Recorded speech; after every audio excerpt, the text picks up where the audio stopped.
All right, welcome to chukwuschannel. I am Wu. Thanks for tuning in. Today we're going to be talking about a topic. It's called fear.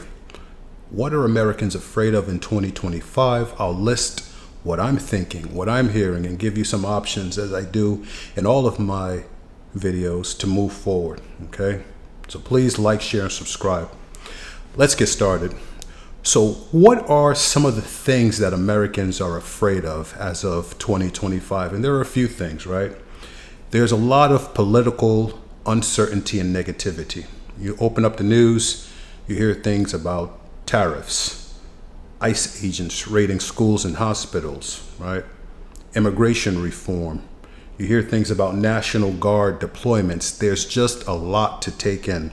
And it's causing a rise, in my opinion, of a lot of fear and uncertainty in individuals. What else? There's a very polarized political community right now. Either you're on the left or you're on the right. There's a lot of emotional statements made, and there's a lot of misinformation out there, right? In my opinion, the old political decorum, the norms, politeness, listening to the other side, a lot of that is being eroded. It's going away for some reason. So that's not good. Now, what should you do about this? The first thing, in my opinion, you should do about this is get active. Taking action helps you feel better. Vote. Support the groups that you care about. Donate to the organizations that focus on government transparency, campaign finance reform, anti-corruption laws.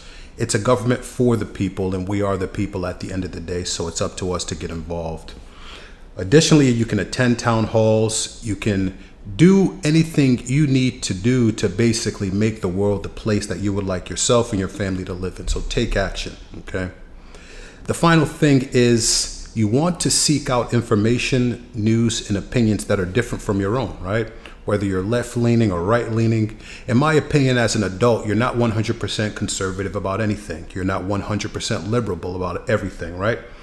You should have some things that you're conservative about, some things that you're liberal about. You don't want to be too polarized. When you're too far from the median, it probably means that you're doing something wrong, in my opinion. That's true from a political standpoint. That's true literally in mathematics and statistics. The farther away you are from the middle, that you're called an outlier for a reason, okay? So get involved, seek out opinions that are different from your own, do your own research, right? Another thing that Americans are afraid of is the boogeyman. Who is the boogeyman, right? The media does a lot of fear-mongering, and there's a lot of misinformation. You can go online and get into certain sort of caveats, certain sort of areas of the political realm where your opinions, your thoughts are just fed back to you. There's a lot of also skepticism towards the mainstream media, and all of this is not good. This leads to a rise in tension. This leads to a huge spike in distrust of the other person, right? There's also a lot of fear around this current state of America from a financial standpoint. You boil this all up, you get Americans generally feeling uncomfortable about the direction of the country, where we stand, and that all translates into the boogeyman. I use the term the boogeyman because if you ask people directly, who is the cause of the problems, what can we do to fix it, it's very hard to get a straight answer out of people. It's just this boogeyman under the bed that they can't really explain, right? So you want to move away from that. You want to make your decisions based on facts. One of the things you want to do is only rely on trustworthy news sources, as I said. Fact check the information that you get. You should also limit exposure to news that causes you to feel particularly emotional. You weren't born to be played, right? You don't want to turn on some piece of news and have someone tell you X, Y, Z, and then you run with it and become all emotional, start doing crazy things. Research what you're hearing. Make sure it's the truth. Make sure it's the whole truth. Make sure it's accurate, all right? You don't want to just take action based on what one individual personality, even myself on this YouTube channel, says to you. You want to get a collection of varying opinions around the topic. You want to understand what is going on in the world around you. You want to make some decisions that are not based in fear.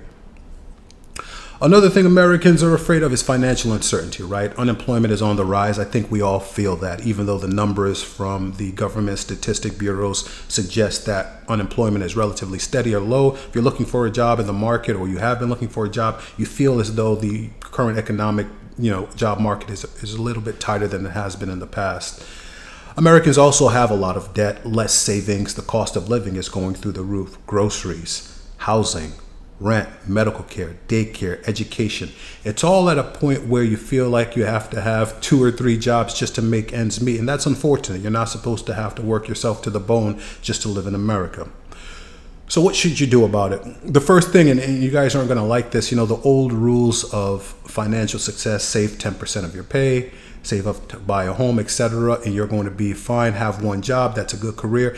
Those rules, even though they still apply, they're not all that you can do to get ahead in America. You're going to have to make more money, quite frankly, right? Start a side hustle, take a part-time job, invest your money, whether it's in stocks, other assets. Crypto, gold, and silver are doing very well this year. You're going to have to diversify and not only rely on your primary source of income, okay? Second thing you're going to do is you're going to want to take a tough look at your budget, put it together, write it down, use Excel or use some other budgeting app. What money do you have coming in? What money do you have going out? Where can you cut your expenses?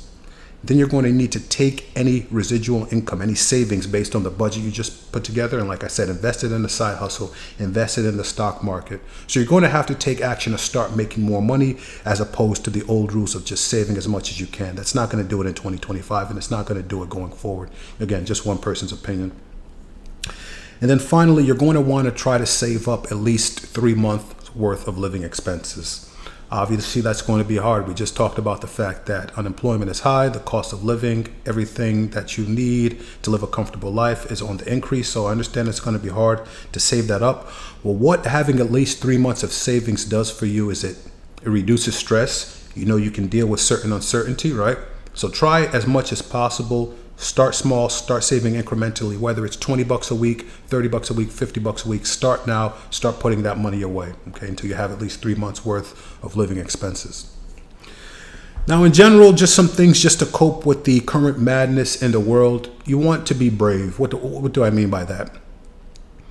You don't want to let the fear that you feel override your logical decision making. Everyone is allowed to feel fear, but you're not allowed to have that fear be the decision maker. You don't want to have that fear take the steering wheel, for lack of a better term, right? You always want to make your decisions based on what is right. That's what bravery is, doing the right thing even when you feel a certain way about it, okay? Another thing is go outside, get some exercise, get some sunlight. Don't drink alcohol, don't smoke, don't use drugs. Anything you can do to keep your brain in its normal mental state, remain active, remain healthy, is going to help your overall feeling about the world. It just puts you in a better state. At least that's my opinion about it. And then another thing I've even started, and I'm not very successful right now, is having a no screen day. Take 24 hours, whether it's a Sunday, some down day, the day where you're less busy, whether that's a Wednesday for you if you work a different type of schedule. Have a no screen day. What's funny? I was thinking about this. Let's say you were like an alien. I know this is a strange example. You were an alien. You just came to Earth today. You looked around and you were observing Americans for a month. What would you notice about us? You notice that we spend most of our time in front of some screen, right? You work a corporate job, you're staring at your computer screen all day. You're a FedEx delivery person, you're staring at that iPod. What's your next delivery? What's the route, right? You work in a warehouse, you're staring at a screen to make sure your order's fulfilled. Where you're not doing that, you're at home on your computer or you're staring at your phone. We basically spend the vast majority of our waking day looking into some screen. It's a little bit strange, actually, when you think about it. It's like if that alien came down, like I said, and they had to give a report, they'd be like, hey, these humans spend most of their time staring at a screen and eating cookies. Have a no screen day. Take a day off, call your family members, call your friends, talk to people, go outside, be bored, sit in the house and do nothing. Think about it. Let that boredom set in. Let your thoughts come to you and let you just start thinking about ways to sort of improve your life or just meditate, whatever. Take some time away from the screen. We're in a 24 hours news cycle. There's just too much information to process. We're only humans. We are in the last 20 years ingesting more news, more information than we ever have been able to in the history of humanity. Who knows if our minds are even set up for this? So take some time, have a no screen day, chill out. All right, if you got any value from this, like I said, please like, share, and subscribe. Let me know your thoughts. What are you fearful of in 2025, and what are some opportunities to overcome that fear? Let me know in the comments. Again, thank you for tuning in. Take care.